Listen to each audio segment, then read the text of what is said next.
आंगनबाड़ी में ससुराल। माँ जी देखा आपने, पड़ोस वाली सुनैना कैसे इतरा रही है आजकल।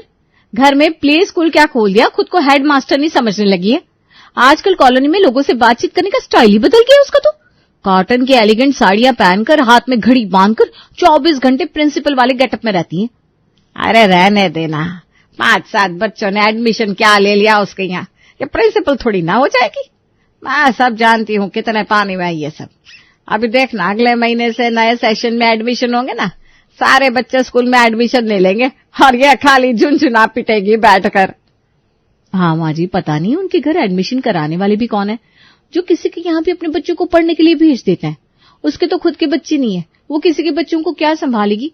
एक बार को हम प्ले स्कूल खोलकर बैठ जाएं तो कोई मान भी लेगा, क्योंकि हमारे घर में तो पहले ही 4-4 बच्चे हैं। लेकिन उसने तो अभी तक अपना बच्चा नहीं संभाला, ये किसी और का बच्चा क्या संभालेगी। ऐसा है बहू, पड़ोसियों के घर में झांकना छोड़ दे और अपने बच्चों पर ध्यान लगा। सुबह से दिमाग खराब कर दिया है चारों ने। कभी कभी तो मुझे ऐसा लगता है मैं घर में नहीं चिड़ियाघर में रह रही हूँ।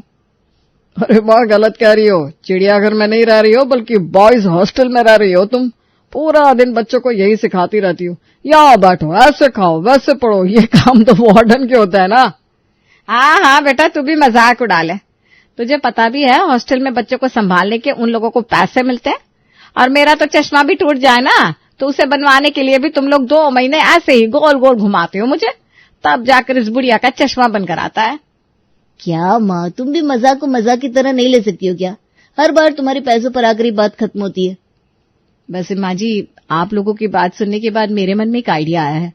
आप देखिए ना, ये पड़ोसन जिसका एक भी बच्चा नहीं है, जब वो अपने घर में डे केयर और प्ले स्कूल खोल सकती है, तो हमारे घर में तो पहले से ही 4-4 बच्चे हैं, हम प्ले स्कूल क्यों नहीं खोल सकते।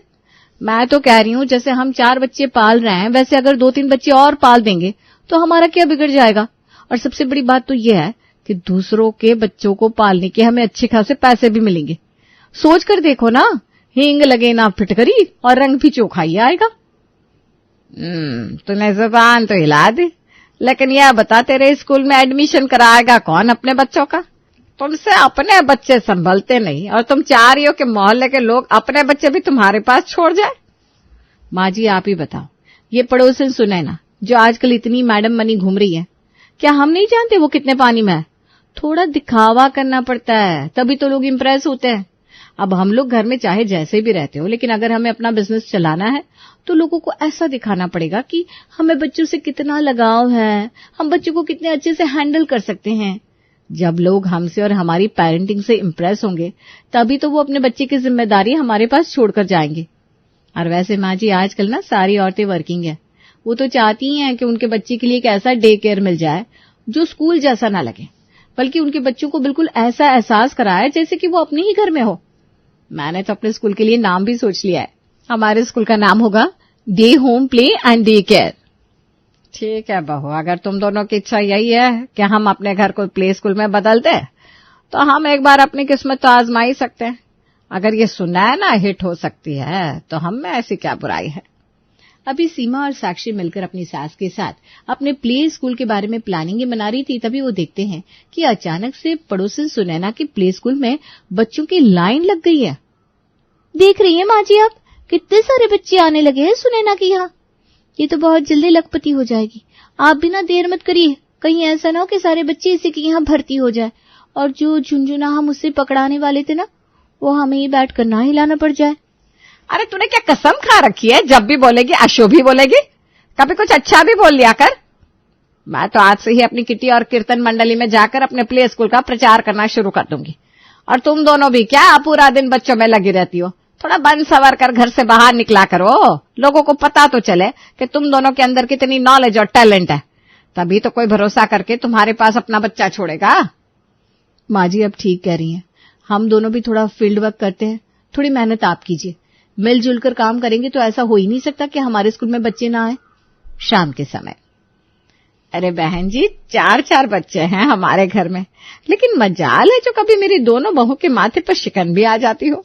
दोनों की दोनों मानो साक्षात लक्ष्मी का रूप है। पढ़ाई लिखाई में अव्वल, बच्चों को तो ऐसे रखती है कि उनके सामने विदेशी माएँ भी फेल है। खिलाना पिलाना, मालिश, उनका पोषण, नींद, हर चीज की सही सटीक जानकारी है मेरी बहुओं के पास। मैं तो कहती हूँ किसी को भी अपने बच्चों को संभालने में दिक्कत हो ना तो मेरी बहू से आकर सलाह ले सकता है। आजकल मैं अनुभव उम्र का मोहताज नहीं रहा। कहने को तो उम्र मुझसे छोटी है, लेकिन दोनों के पास जितना अनुभव है ना उतना तो भाई हमारे पास भी नहीं है। सही कह रही हो बहन जी, हमारी बहू तो एक बच्चे में ही पूरा दिन चिड़चिड़ाती घूमती रहती है, बात बात पर बच्चों को डांट देती है। और तुम्हारे घर में तो 4-4 बच्चे हैं। अगर 4 बच्चे होने के बाद भी तुम्हारी बहुएं बच्चों को इतने अच्छे से हैंडल कर रही है, तब तो वाकई दोनों काबिले तारीफ है। हाँ बहन जी, मैंने भी अपनी बहू से यही कहा, जब तेरे पास इतना अनुभव है तो इसे अपने तक सीमित मत रख, बल्कि और बच्चों को भी इसका लाभ मिलना चाहिए। इसलिए मैंने और मेरी बहू ने तय किया है कि हम अपने ही घर में एक छोटा सा प्ले एंड डे केयर खोलेंगे, ताकि वो बच्चे जिनके माँ बाप बाहर नौकरी करते हैं उन्हें भी एक अच्छा और सुरक्षित माहौल मिल पाए। उन्हें हम ये आजकल के मॉडर्न स्कूलों की तरह नियमों का पालन करना नहीं सिखाएंगे, बल्कि माँ की गोद की तरह प्यार और ममता देंगे। नन्हे नन्हे बच्चों को क्या नियम कानून में बांधना उन्हें तो बस हमारे प्यार की जरूरत होती है। सास कुसुम की बातों से कॉलोनी की औरतें काफी प्रभावित हो रही थी। वैसे बहन जी, मेरा नाती है, बेटी तो मेरी जॉब करती है और नाती के चक्कर में काफी परेशान रहती है। कुछ दिन बच्चों को मेरे पास छोड़ दिया तो कुछ दिन अपनी सास के पास। लेकिन सही बताए तो अब इस उम्र में हमसे भी बच्चों की देखभाल नहीं हो पाती। अगर आपकी बहू को डे केयर खोलना ही है तो आप सबसे पहले एडमिशन मेरी नाती का ही लीजिए। मुझे पूरा भरोसा है कि आप लोग उसका अपने बच्चों की तरह ही ख्याल रखेंगे। अरे बहन जी, आप बिल्कुल चिंता मत करिए। जैसे हमारे घर के बच्चे हैं ना, उसमें और आपके गुड्डू में कभी कोई अंतर नहीं करेंगे हम लोग। और आपकी तसल्ली के लिए एक बात बताऊं, हमने बच्चों को संभालने के लिए कोई स्टाफ भी नहीं रखा, बल्कि हम तीनों सास बहू मिलकर अपने हाथों से ही बच्चों की देखभाल करेंगे। तीनों सास बहू थोड़ी साड़ी वगैरह पहनकर टीचरों की तरह गंभीर चेहरा बनाकर कॉलोनी में निकलती और बाहर औरतों से बातें करके उन्हें प्रभावित करने की कोशिश करती।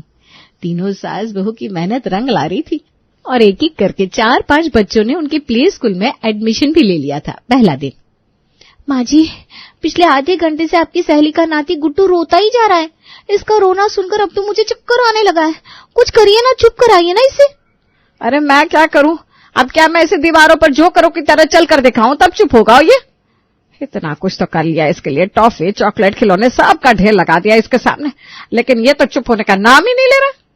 गुड्डू को रोता देख प्ले स्कूल में आए हुए बाकी बच्चे भी एक एक करके रोने लगते हैं और कुछ ही देर में वहां पर भयानक रोना पीटना मच जाता है। प्ले स्कूल के बच्चों को रोते देखकर सीमा और साक्षी के बच्चे भी रोने लगते हैं। इतने सारे बच्चों को एक साथ गला फाड़ फाड़ कर रोते देख तीनों सास बहू का सर घूमने लगता है। अरे माँ जी, ये तो सारे के सारे एक साथ रोने लगे। समझ में नहीं आ रहा किसको चुप कराऊं। एक चुप होता है इतने में दूसरे को देखकर फिर से रोने लगता है। खरबूजे को देखकर खरबूजा रंग बदलता है, ये तो सुना था, लेकिन बच्चों को देखकर बच्चे रोना शुरू कर देते, ये पहली बार देख रही हूँ। अगर ये लोग इसी तरह रोते रहे ना माँ जी, तो पैसा तो बाद में कमाएंगे, पहले पागल खाने में भर्ती जरूर हो जाएंगे। अरे बेटा, अभी पहला दिन है ना, धीरे धीरे बच्चे सब सीख जाते हैं। 2-4 दिन का समय तो लगेगा ना उन्हें नई जगह पर एडजस्ट करने में। अच्छा तुम ऐसा करो, इन सबको कुछ खाने के लिए दे दो जिससे इनका मन बहल जाए। माँ जी, आजकल के बच्चों को किंडर जॉय बहुत पसंद है, आप कहे तो वही ट्राई करो। अरे अंडर कंडर जो मन करे दे दे, लेकिन इनका मुंह बंद करवा बंदरों का। साक्षी सभी बच्चों को लाकर एक एक किंडर जॉय पकड़ा देती है और किंडर जॉय देखकर वाकई सारे बच्चे चुप हो जाते हैं। सासू माँ ने तो कह दिया था सारे बच्चों को किंडर जॉय पकड़ा दे, लेकिन उन्हें अभी ये पता नहीं था कि किंडर जॉय कितने की आती है और उन्होंने बच्चों को गलत चीज का लालच दे दिया है। अब तो बच्चे जानबूझकर हर रोज घर में घुसते ही रोना चालू कर देते और जब तक किंडर जॉय ना मिल जाए रोना बंद ही नहीं करते, जिसकी वजह से उनका रोजाना अच्छा खासा खर्च हो रहा था। मैडम, सुसु लगी है। ए बहू, जैसे सुसु करा ला। बहू बच्ची को फ्रेश करवाने ले जाती है। अभी 10 मिनट बीते होंगे कि वो एक बार फिर आकर साक्षी के सामने खड़ा हो जाता है। मैडम, पॉटी लगी है। मम्मी जी, इससे तो पॉटी आई है। अरे मम्मी जी क्या करिए, बच्चे हैं, सड़क पर जाएंगे क्या? जा करवा ला। मुझसे नहीं हो पाएगा मम्मी जी।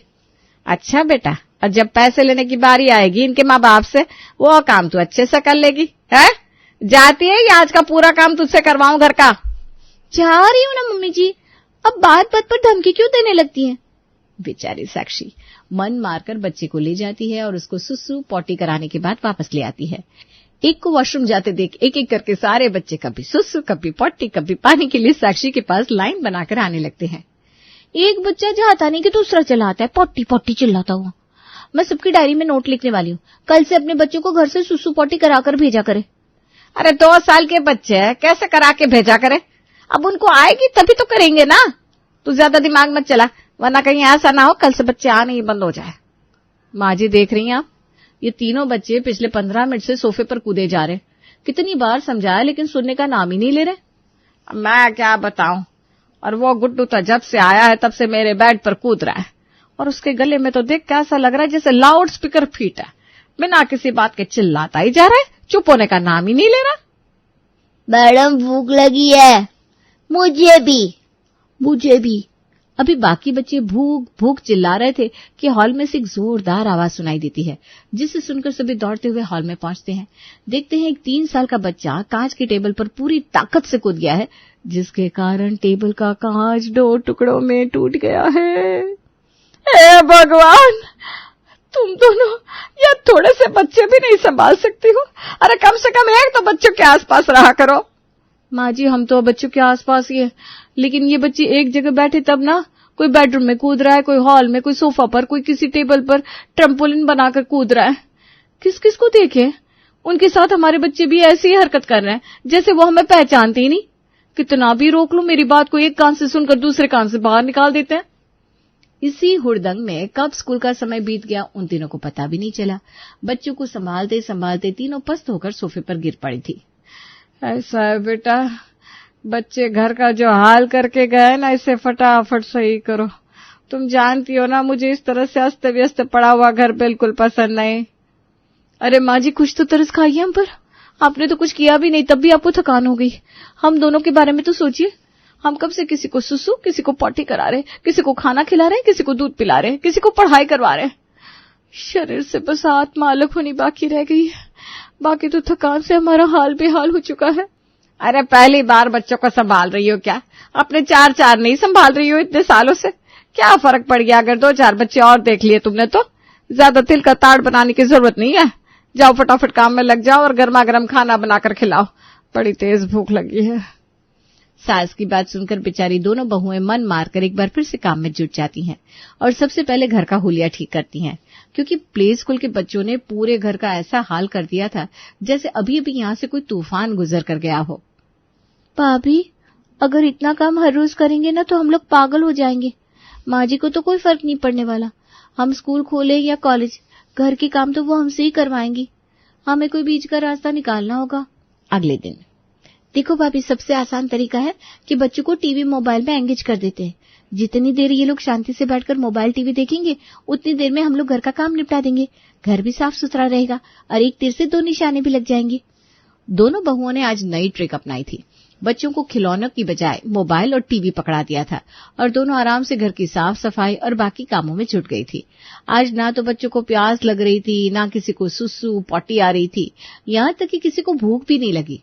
अचानक से घर की एक घंटी बजती है और दूसरे मोहल्ले में रहने वाली कुकरेजा आंटी घर के अंदर दाखिल होती हैं। कुकरेजा आंटी देखती हैं कि प्ले स्कूल के सारे बच्चे मोबाइल, टीवी और टैबलेट देख रहे हैं।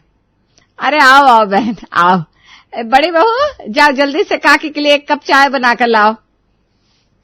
कहने को तो कुकरेजा आंटी हालचाल लेने आई थी, लेकिन उन्होंने घर का पूरा जायजा ले लिया था और अगले दिन उन्होंने घर पर पढ़ने आ रहे प्ले स्कूल के सारे बच्चों के पेरेंट्स में ये बात पहुंचा दी थी कि प्ले स्कूल में उनके बच्चे कुछ सीख नहीं रहे, बल्कि मोबाइल और टीवी देखकर टाइम पास कर रहे हैं। इसके बाद उनके पास शुरू हो जाती है कंप्लेंट्स आनी। बहुत स्मार्ट बन रही थी ना तू, बच्चों को मोबाइल पकड़ाकर घर के काम निपटा लोगे। हो गया ना सारा इंप्रेशन खराब। उस कुकरेजा ने पूरे मोहल्ले में पर्चे बांट दिए हमारे नाम के। अब हमको मेहनत से इस इमेज को साफ करना पड़ेगा। खबरदार जो आज के बाद मोबाइल, टीवी और टैबलेट का किसी ने नाम भी लिया। मम्मा मोबाइल दो ना। तुमने सुना ना, दादी ने मना किया है, मोबाइल किसी बच्चे को नहीं मिलेगा। अरे मम्मा, मैं कोई आपके स्कूल में पढ़ने थोड़ी ना आया हूँ, मैं आपका बेटा हूँ। थोड़ी देर के लिए दे दो प्लीज, मैं बिल्कुल शोर नहीं करूंगा। बेटे के बार बार कहने पर साक्षी तंग आकर अपना मोबाइल उसे दे देती है और अलग कमरे में बिठा देती है। तभी एक 2.5 साल का बच्चा वहां पहुंच जाता है। वो साक्षी के बेटे से मोबाइल छीनने की कोशिश करता है और जब उसे मोबाइल नहीं मिलता तो गुस्से में मोबाइल को जमीन पर पटक देता है। हे राम, मेरा 60,000 का मोबाइल चिकनाचूर कर दिया। इतना तो हम 4 महीने में भी नहीं कमा पाएंगे जितना 2 दिन में नुकसान हो गया मेरा। पहले वो टेबल और अब मेरा मोबाइल। मम्मी जी, ये बच्चे हैं कि क्या है? इनका तो पेट भरने का नाम ही नहीं ले रहा। और आपको क्या जरूरत थी इस बात का प्रचार करने की कि आपकी बहुएं घर में पकाकर खाना भी खुद ही खिलाएंगी? अगर बच्चे घर से टिफिन लेकर आते हैं तो आते ना माँ जी। अरे बेटा, टिफिन तो बाकी स्कूलों में लेकर जाते हैं ना। हम कुछ एक्स्ट्रा फीचर देंगे तभी तो लोग हमारे यहाँ बच्चों का एडमिशन कराएंगे। अरे माँ जी, आपके फीचर के चक्कर में मेरे सारे फीचर फटीचर हो गए। परेशान हो गई हूं मैं पूरा दिन खाना बनाते बनाते और बच्चों को संभालते। सही बताऊं ना, मुझसे नहीं हो पा रहा। इतनी चीख पुकार हल्ला गुल्ला सुनने के बाद पूरा दिन मेरे सर का दर्द है कि ठीक ही नहीं होता।